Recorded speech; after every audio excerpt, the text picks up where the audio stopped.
नमस्कार दोस्तों, आप सभी का 12th प्लस के इस ऑनलाइन प्लेटफॉर्म पर हार्दिक स्वागत करता हूं। मैं राजेंद्र चौधरी आज आपको बीएससी बीएड सेकेंड ईयर 2022 का ऑर्गेनिक केमिस्ट्री का पेपर सॉल्व करेंगे। सबसे पहले हम पेपर में पार्ट ए डिस्कस करेंगे, उसके बाद पार्ट बी, उसके बाद पार्ट सी करेंगे। तो पार्ट ए में हमारा फर्स्ट क्वेश्चन है, gives the example of auxochrome, वर्णवर्धक का एक उदाहरण दीजिए। तो वर्णवर्धक क्या होते हैं? वर्णवर्धक वो होते हैं जो कलर की इंटेंसिटी को इंक्रीज कर दे, मतलब उसमें जो कोई कंपाउंड होगा अगर उसका जो कलर है ना उसकी तरंग दैर्ध्य को बढ़ाएगा। जैसे एक एग्जांपल लेते हैं हम, उदाहरण पैरा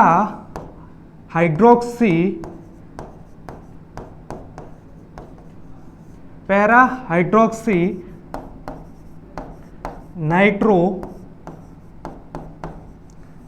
बेंजीन। अब हम इसकी स्ट्रक्चर देखते हैं। तो पैरा हाइड्रोक्सी नाइट्रो बेंजीन, ये हमारा नाइट्रो बेंजीन। अब इसकी पैरा पोजीशन पे क्या लगा है? OH ग्रुप, ये पैरा हाइड्रोक्सी नाइट्रो बेंजीन। अब ऑक्सोक्रोम जैसे इस जो हमारा ये स्ट्रक्चर है इसका कलर होता है येलो कलर का होता है। ये कैसा होता है? येलो, पीले कलर का, पीले रंग का होता है। अब ये पीला रंग देता कौन है? तो ये जो OH ग्रुप लगा है ना ये हमारा क्या होता है? ऑक्सोक्रोम होता है, वर्णवर्धक होता है। और जो ये NO2 ग्रुप होता है ना ये होता है क्रोमोफोर होता है। तो इसने क्या बोला है? Gives the example of auxochrome, auxochrome के एग्जाम्पल बताइए। तो जैसे कौन कौन से हो सकते? एक तो ये OH हो सकता है, इसी तरीके से NH2 ग्रुप हो सकता है, इसी तरीके से एल्डिहाइड ग्रुप हो सकते हैं। जब अगर हम खाली नाइट्रोबेंजीन देखें तो इसका कोई कलर नहीं होता, लेकिन जब हाइड्रोक्सी ग्रुप या OH ग्रुप अटैच हो जाता है इस नाइट्रोबेंजीन पे तो इसका कलर कैसा हो जाता है? येलो कलर हो जाता है। तो ये हमारा कौन सा क्वेश्चन है? First question. अब हम देखते हैं सेकंड क्वेश्चन। सेकंड क्वेश्चन बोल रहा है, arrange the following electronic transition in order of decreasing energy. Electronic संक्रमणों के डिक्रीजिंग मतलब घटते हुए क्रम में बताना। तो हम सबसे पहले इसका बनाएंगे एनर्जी डायग्राम। क्या बनेगी? Energy diagram.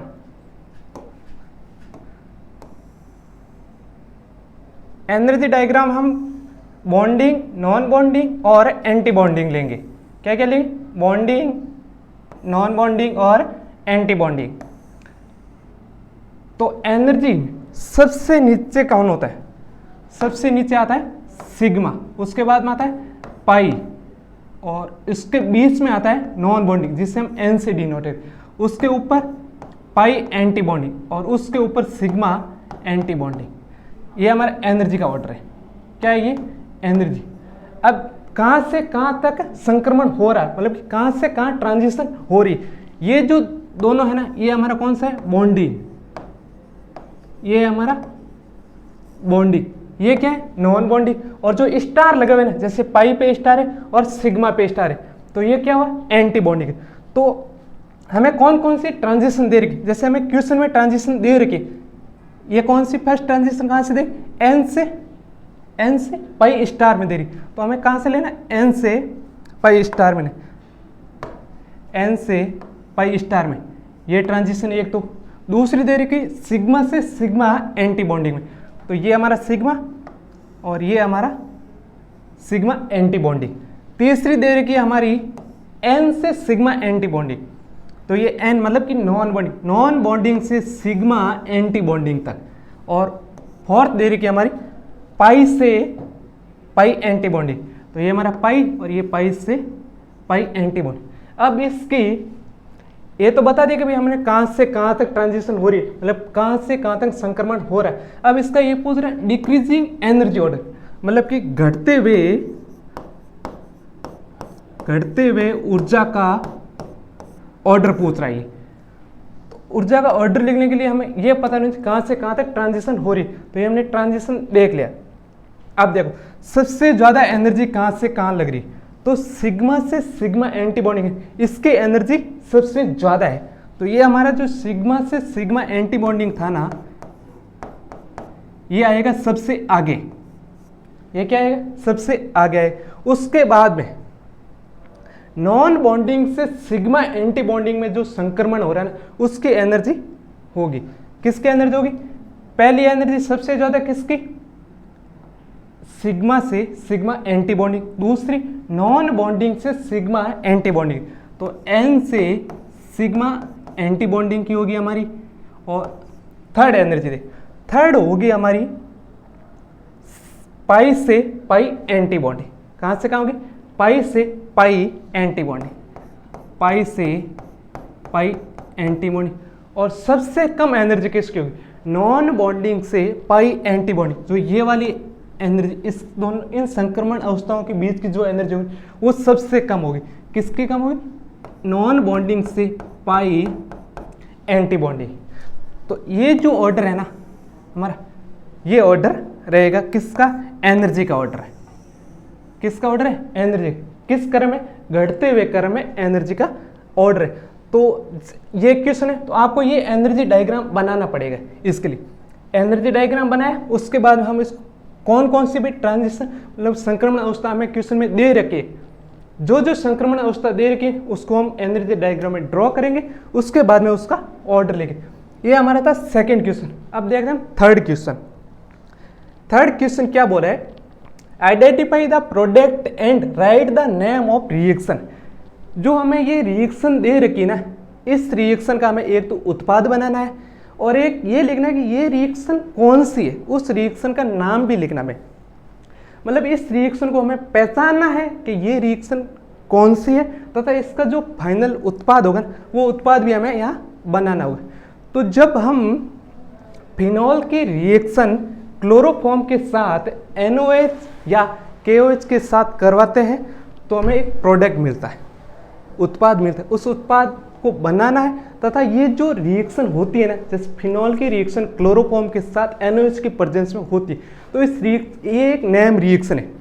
तो हमें ये बताना है ये कौन सी रिएक्शन है। तो सबसे पहले आपको ये पता होना चाहिए कि ये रिएक्शन कौन सी है, उस रिएक्शन का नाम लिखना है, उसके बाद में उसका प्रोडक्ट बना है। तो जो ये रिएक्शन होती है, ये एक नेम रिएक्शन जिसका नाम है राइमर टी मान रिएक्शन। कौन सी रिएक्शन? राइमर टी मान अभिक्रिया। राइमर टी मान अभिक्रिया, ये इस रिएक्शन का नाम हो गया। क्या हुआ? इस रिएक्शन का नाम हो। अब ये इसकी मैकेनिज्म तो हम यहाँ नहीं देखेंगे, इसका डायरेक्ट हम प्रोडक्ट बनाएंगे। क्या बनता है? तो इसका प्रोडक्ट बनता है सैलिसल्डिहाइड। क्या बनता है? सैलिसल्डिहाइड। इसकी ऑर्थो पोजीशन पर एक है एल्डिहाइड ग्रुप लग जाता है। अब यहाँ सिर्फ रिएक्शन पूछिए कि कंप्लीट करनी है, इसकी मैकेनिज्म नहीं बोले, इसकी क्रियाविधि नहीं बोली, क्योंकि ये हमें कितने नंबर में मिला है? ये सिर्फ 1 नंबर में आया हमारा क्वेश्चन। अगर ये क्वेश्चन 3 नंबर में आता तो ये क्या बोलता है? Identify the product and right the it's mechanism. मतलब इस प्रोडक्ट को पहचाना भी है तथा उसकी क्रियाविधि भी लिखनी होगी। जैसे हम यहाँ पर ये क्वेश्चन सॉल्व करें ना, उसकी PDF हमारे ऐप 12+ पर आपको अवेलेबल होगी। तो आप हमारे 12+ ऐप को जरूर डाउनलोड कीजिएगा तथा उसमें रजिस्टर कीजिए।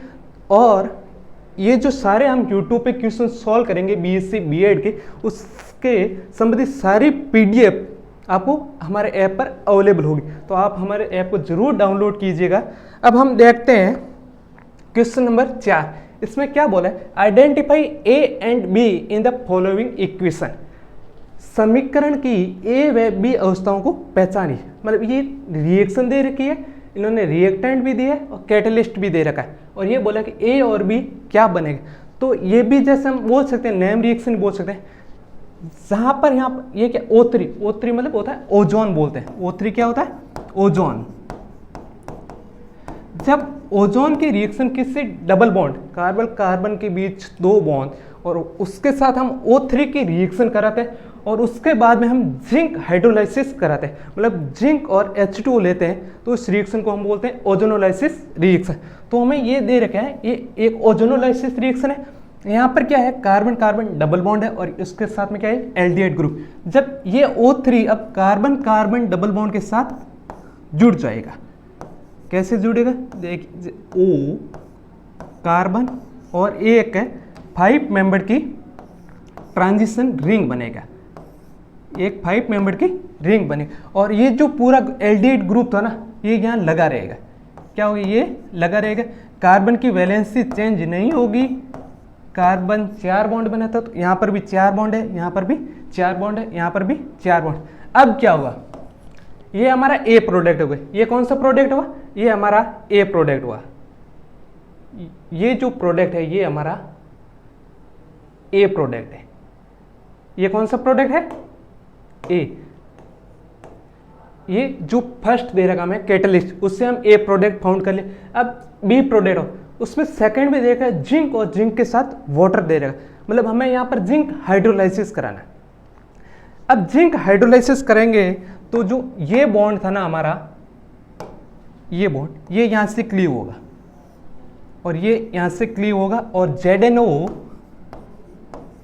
जिंक ऑक्साइड, एक जिंक ऑक्साइड का एक मॉलिक्यूल बाहर निकल जाए, तो हमें भी मिलेगा क्या, यहाँ से तो CH2O मतलब एक एल्डिहाइडिक ग्रुप हो जाएगा, जैसे CH2O बोल सकते हैं, या फिर इससे हम HCHO बोल सकते हैं। इससे क्या बोलते हैं, इससे बोलते हैं फॉर्मल्डिहाइड। और एक हमें मिलेगा, जैसे ये एल्डिहाइड ग्रुप था, ये तो पहले से, अब हमें एक और मिल गए, तो ये हमें मिलेगा CHO और CHO। ये जो हमारा है ना, ये दोनों हमारे बी है, बी वाला प्रोडक्ट है। ये कौन सा प्रोडक्ट है हमारा, बी प्रोडक्ट है, ठीक है ना। रिएक्शन थी, उसमें ओजोनोलाइसिस कराया, हमें ए मिला, उसका जिंक हाइड्रोलाइसिस कराया तो हमें बी मिल गया। ए एंड बी दोनों मिल गए, ठीक। अब देखते हैं नेक्स्ट क्वेश्चन। नेक्स्ट क्वेश्चन बोला है कंप्लीट द रिएक्शन, निम्नलिखित अभिक्रिया को पूर्ण कीजिए। सबसे पहले हमें क्या दे रखा है, हमें दे रखा है बेंजल्डिहाइड। क्या दे रखा है, बेंजल्डिहाइड। बेंजल्डिहाइड की रिएक्शन फॉर्मल्डिहाइड के साथ कराते हैं, किसके प्रेजेंस में कराते हैं, एक NOH के प्रेजेंस में। किसके प्रेजेंस में, NOH के प्रेजेंस। तो हमें मिलेगा क्या, सिर्फ इसने क्या बोला, कंप्लीट द रिएक्शन, न कि इसकी क्रियाविधि। इसमें सिर्फ बोला है रिएक्शन को पूर्ण कीजिएगा। इसकी मैकेनिज्म मतलब कि इसकी क्रियाविधि हमें नहीं बनानी, क्योंकि ये हमारा 1 नंबर में आया हुआ है। एक अगर वो 3 नंबर में आता है तो इसके हम मैकेनिज्म पे लिखते। जब हम ये रिएक्शन देखते हैं, नेम रिएक्शन है, आप पढ़ोगे हमारे डिटेल में इस रिएक्शन को जब हम ऐप पर होंगे। यहाँ पर इन्हें सिर्फ क्या पूछा है, रिएक्शन को कंप्लीट करना। तो ये हमें मिलेगा एक एल्कोहल मिलेगा। क्या मिलेगा हमें, एल्कोहल मिलेगा, CH2 एंड OH। ये हमारा प्रोडक्ट होगा इसका। नेक्स्ट क्वेश्चन क्या बोला है, कंप्लीट द रिएक्शन। ये भी बोला है रिएक्शन को कंप्लीट कीजिए, अभिक्रिया को पूर्ण कीजिएगा। एल्डिहाइड की रिएक्शन जब GR ग्रिग्नार्ड अभिकर्मक के साथ करवाते हैं प्लस उसका हाइड्रोलाइसिस करते हैं, जब ओनली ग्रिग्नार्ड रिएजेंट के साथ कराते हैं तो हमें A मिलेगा, और जब उसका हम हाइड्रोलाइसिस कर देंगे तो हमें क्या मिलेगा, B मिल जाएगा। तो सबसे पहले हम देखते हैं एल्डिहाइड के साथ ग्रिग्नार्ड कैसे रिएक्ट करता है। यहाँ से इलेक्ट्रॉन डेंसिटी ऑक्सीजन पे मूव होगी, तो ऑक्सीजन पे तो नेगेटिव चार्ज और कार्बन पे कौन सा चार्ज, पॉजिटिव चार्ज है। ये बॉन्ड क्लीव होगा, मैग्नीशियम और CH3 के बीच का बॉन्ड क्लीव होगा, तो CH3 पे तो नेगेटिव चार्ज और मैग्नीशियम पे पॉजिटिव चार्ज होगा। अब CH3 कार्बोनिल ग्रुप के कार्बन सेंटर पे अटैक करेगा, तो ये जो इस कार्बन और ऑक्सीजन के बीच में जो बॉन्ड है इसकी इलेक्ट्रॉन डेंसिटी ऑक्सीजन पे मूव होती है। ऑक्सीजन पे मूव होने के कारण ऑक्सीजन पे आता है ऋणात्मक आवेश। अब इस ऋणात्मक आवेश वापस कहाँ आएगा, Mg पे अटैच हो जाएगा। तो हमें B क्या मिलेगा, नहीं सॉरी A क्या मिलेगा, A मिलेगा हमें CH3C। इस C पे कौन लगा अटैक किया, यहाँ पे कार्बोनिल ग्रुप का जो कार्बन था उस पे अटैक किया था CH3, मतलब कि मिथाइल ग्रुप ने। ऑक्सीजन पे नेगेटिव चार्ज, इस पे कौन लगा है, MgBr, और ये जो हाइड्रोजन था ये यहाँ लगा रहे। ये हमारा हो गया A प्रोडक्ट। अब इस A प्रोडक्ट आगे दे रखा था इसका हाइड्रोलाइसिस, इसका क्या कराना हमें, हाइड्रोलाइसिस करना। जब हम जो हमें A मिला उसका हाइड्रोलाइसिस करेंगे तो हमें एक सेकेंडरी एल्कोहल मिलेगा। तो हमें क्या मिलेगा? सेकेंडरी एल्कोहल, मतलब कि 2 डिग्री एल्कोहल मिलेगा। CH3 CH एंड CH3 और ये OH, जो ये बॉन्ड था ना हमारा ऑक्सीजन और मैग्नीशियम के बीच का बॉन्ड था, ये क्लीव होगा। कौन सा बॉन्ड? ऑक्सीजन और मैग्नीशियम के बीच। और यहाँ पर क्या लगेगा? एक H लग जाएगा। क्या लगेगा? H लगेगा। तो हमें क्या मिलेगा? एक सेकेंडरी एल्कोहल मिलेगा, प्लस बाई प्रोडक्ट के रूप में MgOH एंड Br मिलेगा। ठीक है ना? ये कौन सा? 2 डिग्री एल्कोहल, यहां हम इसे सेकेंडरी एल्कोहल बोल सकते हैं, द्वितीयक एल्कोहल, या क्या बोल सकते हैं? द्वितीयक एल्कोहल।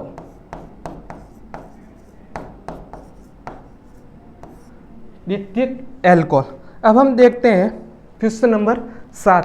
क्वेश्चन नंबर 7 देखने से पहले मैं आपको वापस याद दिला देता हूं, जो हम YouTube पे BSc B.Ed के क्वेश्चन सॉल्व करते हैं उसकी PDF हमारे ऐप पर आपको मिलेगी।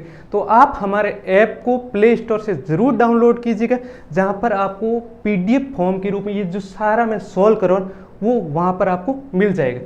तो हम क्वेश्चन नंबर कौन सा देख रहे हैं? 7 नंबर क्वेश्चन कह रहा है एसिडिक अम्ल की तुलना में फॉर्मिक अम्ल ज़्यादा प्रबल होते हैं। क्यों प्रबल होते हैं? जैसे हमें सबसे पहले ये पता होना चाहिए एसिडिक एसिड और फॉर्मिक एसिड का स्ट्रक्चर क्या होता है, या फिर इसका फॉर्मूला बोल सकते हैं। तो एसिडिक एसिड का फॉर्मूला होता है CH3C double bond O and OH, ये हो गया हमारा एसिडिक एसिड। और फॉर्मिक एसिड होता है HC double bond O and OH, ये हमारा हो गया क्या? फॉर्मिक अम्ल। ये तो है फॉर्मिक अम्ल, और ये है हमारा एसिटिक अम्ल। अब ये बोला है कि एसिटिक अम्ल इसकी तुलना में ये ज़्यादा प्रबल होता है। क्योंकि यहाँ पर ये जो CH3 ग्रुप लगा है ना, यहाँ पर कौन सा ग्रुप? CH3 ग्रुप, ये प्लस I, ये यहाँ से इंडक्टिव इफेक्ट लगाता है। इस इंडक्टिव इफेक्ट लगाने के कारण ये जो ऑक्सीजन से हाइड्रोजन अटैच, या मतलब ये OH ग्रुप का H है ना, ये इजीली मुक्त नहीं होता, मतलब आसानी से मुक्त नहीं होने देता, क्योंकि इसके पीछे किसका हाथ है? इसके पीछे हाथ है प्लस I इफेक्ट। किसका? CH3 ग्रुप के प्लस I इफेक्ट का हाथ। जबकि फॉर्मिक अम्ल में यहाँ पर कोई भी इफेक्ट नहीं लगता है, और यहाँ से जो ये OH का हाइड्रोजन है वो आसानी से मुक्त हो सकता है। और हम जानते हैं कि जो H+ देते हैं वो अम्ल होते हैं।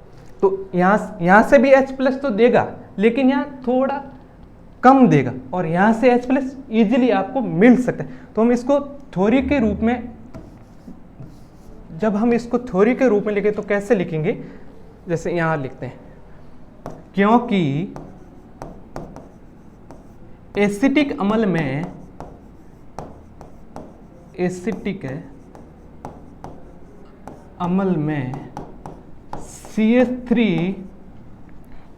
CH3 समूह का प्लस I इफेक्ट के कारण OH से H+ आसानी से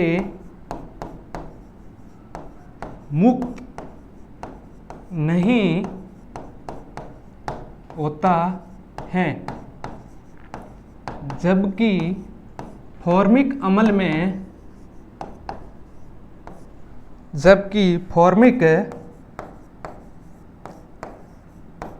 में OH से H+ आसानी से मुक्त होता है। आप आगे और भी लिख सकते हैं, इसीलिए फॉर्मिक अम्ल एसिडिक अम्ल से ज़्यादा प्रबल होता है। नेक्स्ट क्वेश्चन है, gives the resonating structure of nitrobenzene. Nitrobenzene की अनुनादी संरचना बनाई। सबसे पहले हमें नाइट्रोबेंजीन की स्ट्रक्चर पता होना चाहिए। क्या पता होना चाहिए? नाइट्रोबेंजीन की स्ट्रक्चर हमें पता होना चाहिए। तो बेंजीन पे एक नाइट्रो ग्रुप लगे, बेंजीन पे क्या लगा? Nitro group. NO2 को भी हम खोल के लिखते हैं, तो ये एक ऑक्सीजन ने डबल बॉन्ड बना रखा है, एक ऑक्सीजन ने कोऑर्डिनेटेड बॉन्ड बना रखा है। जब नाइट्रोजन कोऑर्डिनेट बॉन्ड बनाता है तो उस पर पॉजिटिव चार्ज नहीं आता, अदरवाइज नाइट्रोजन 3 से ज़्यादा बॉन्ड बना लेता है तो उस पर पॉजिटिव चार्ज आता है। तो हमारा जो ये बेंजीन पे नाइट्रो ग्रुप लगा था, ये होता है इलेक्ट्रॉन ग्राही ग्रुप होता है। कौन सा ग्रुप होता है ये? इलेक्ट्रॉन ग्राही ग्रुप है। ये ग्रुप कौन सा है? इलेक्ट्रॉन ग्राही ग्रुप है। ये है इलेक्ट्रॉन ग्राही समूह, मतलब कि इलेक्ट्रॉन विड्रॉइंग ग्रुप वो, इलेक्ट्रॉन विड्रॉइंग ग्रुप। अब हम जब रेजोनेटिंग स्ट्रक्चर देखेंगे इसकी, तो ये जो बॉन्ड, जैसे नाइट्रोजन, ये NO2 ग्रुप क्या है? Electron withdrawing group. तो ये रिंग से इलेक्ट्रॉन अपनी ओर खींचेगा, अपनी ओर आकर्षित करेगा। तो इस बॉन्ड के इलेक्ट्रॉन यहाँ शिफ्ट हो गए, तो ये जो ऑक्सीजन है ना, ये यहाँ इलेक्ट्रॉन डेंसिटी आकर्षित करे। जब हम इसकी सेकेंड स्ट्रक्चर देखेंगे तो यहाँ से ये बॉन्ड, तो यहाँ पर पीछे क्या? पॉजिटिव चार्ज, बाकी सेम होगा। अब यहाँ नाइट्रोजन एक ही और ऑक्सीजन पे नेगेटिव, एक बॉन्ड रहेगा जो कोऑर्डिनेटेड रहेगा। जैसे ये क्या, इसका मतलब ये कोऑर्डिनेट बॉन्ड बनाया हुआ है, ठीक है ना। अब यहाँ पर पॉजिटिव, अब इस बॉन्ड की इलेक्ट्रॉन डेंसिटी यहाँ पर शिफ्ट होगी, तो हमारा पॉजिटिव चार्ज है वो इस कार्बन पे आ जाए और यहाँ पर एक हमारा नया बॉन्ड बन जाएगा। यहाँ पर ऑक्सीजन पे नेगेटिव चार्ज रहेगा और एक नाइट्रोजन यहाँ कोऑर्डिनेट बॉन्ड बना रहा। अब इस बॉन्ड की इलेक्ट्रॉन डेंसिटी यहाँ शिफ्ट हो गई, तो जो हमारा जो नया बॉन्ड बनेगा ना, वो यहाँ बनेगा और पॉजिटिव चार्ज कहाँ आएगा? इस कार्बन। अब यहाँ नाइट्रोजन, यहाँ ऑक्सीजन पे नेगेटिव चार्ज, यहाँ एक कोऑर्डिनेटेड बॉन्ड। अब ये वापस आए, ये बॉन्ड, इस बॉन्ड की इलेक्ट्रॉन डेंसिटी यहाँ शिफ्ट, और ये जो ऑक्सीजन पे नेगेटिव चार्ज, ये वापस अपनी इलेक्ट्रॉन डेंसिटी नाइट्रोजन की तरफ मूव हो। तो हमें फाइनल स्टेप में नया बॉन्ड यहाँ बनेगा और यहाँ पर जो बॉन्ड बने, यहाँ नाइट्रोजन ऑक्सीजन वापस डबल, और एक नाइट्रोजन यहाँ पर एक कोऑर्डिनेटेड बॉन्ड बना रखा है। अब देख, टोटल हमारे पास अनुनादी संरचना कितनी होगी? फर्स्ट, सेकंड, थर्ड, फोर्थ और फिफ्थ। हमारे पास टोटल अनुनादी संरचना है, अनुनादी संरचना है वो क्या, कितनी है हमारे पास? 5 है। कितनी है? 5। तो आप इनके नीचे नंबर भी लगा सकते, first, second, third, fourth and fifth. अब हम देखते हैं नेक्स्ट क्वेश्चन। नेक्स्ट क्वेश्चन बोल रहे हैं राइट एजो कपलिंग इन एनिलीन। एनिलीन में एजो युग्मन लिखिए। एजो किसका लिखना हमें? एनिलीन का नहीं। तो हमें यह पता होनी चाहिए एनिलीन होता क्या, एनिलीन की स्ट्रक्चर भी हमें पता होनी चाहिए। एनिलीन किससे बोला? बेंजीन पर, बेंजीन रिंग पर एक NH2 ग्रुप लगा है। क्या लगा रहा है? NH2 group. इसकी रिएक्शन बेंजीन डाइएजोनियम आयन के साथ करवाते हैं। किसके साथ करवाते हैं? जब एनिलीन की रिएक्शन बेंजीन डाइएजोनियम आयन के साथ करवाते हैं तो वो कौन सी रिएक्शन होगी? वो होगी हमारी कपलिंग रिएक्शन। यहाँ नाइट्रोजन ने 4 बॉन्ड बनाए तो उस पर पॉजिटिव चार्ज, और यहाँ नाइट्रोजन 3 है तो ये या तो हम लोन पेयर लिख सकते हैं या फिर नेगेटिव चार्ज बना सकते हैं। अब देख, यहाँ बेंजीन पे क्या है? एक NH2 ग्रुप। NH2 ग्रुप होता है वो इलेक्ट्रॉन डोनेटिंग ग्रुप होता है, इलेक्ट्रॉन डोनेटिंग ग्रुप। तो ये अपनी इलेक्ट्रॉन है वो रिंग को देगा क्या करे, रिंग को देगा। तो हम इसको खोल के लिखेंगे डिलीट। ये इलेक्ट्रॉन डेंसिटी आगे शिफ्ट, इस बॉन्ड की इलेक्ट्रॉन डेंसिटी आगे से, इस बॉन्ड की जो इलेक्ट्रॉन डेंसिटी में ये या नाइट्रोजन पे, और ये जो नाइट्रोजन के पास जो लोन पेयर या नेगेटिव चार्ज था ये आगे शिफ्ट होगा, तो ये बॉन्ड नाइट्रोजन पे शिफ्ट हो जाएगा। जब ये रिएक्शन करेगा तो हमें आगे क्या मिलेगा, इसमें कोई चेंज नहीं होगा, और यहाँ पर क्या नाइट्रोजन नाइट्रोजन डबल बॉन्ड और नाइट्रोजन, इस नाइट्रोजन से अटैच है बेंजीन रिंग, और बेंजीन रिंग और यहाँ नाइट्रोजन ने वापस कितने बॉन्ड बना लिए, 4 बॉन्ड बने, तो इस पर पॉजिटिव चार्ज। अब यहाँ वापस हमें एरोमेटाइज करना है किसको, इस रिंग को। तो ये जो हाइड्रोजन यहाँ से हम डीप्रोटोनेशन करें, तो इसकी इलेक्ट्रॉन डेंसिटी यहाँ शिफ्ट, ये इसकी इलेक्ट्रॉन डेंसिटी आगे शिफ्ट, और ये जो डबल बॉन्ड था ये वापस नाइट्रोजन पे आ जाएगा। तो हम नेक्स्ट पेज में करते हैं। तो हमें क्या मिलेगा, फाइनल प्रोडक्ट मिलेगा हमें बेंजीन के साथ nitrogen nitrogen double bond, and यहाँ वापस एक बेंजीन रिंग, और इस बेंजीन रिंग पे क्या लगा, एक NH2 ग्रुप। ये हमारा होगा अंतिम उत्तर, जो फाइनल प्रोडक्ट हमारा किस रिएक्शन का, एजो कपलिंग होगा एनिलीन में, उसका जो फाइनल प्रोडक्ट होगा हमारा ये होगा।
तो अब हम नेक्स्ट सॉल्यूशन करेंगे बी पार्ट का हमारा।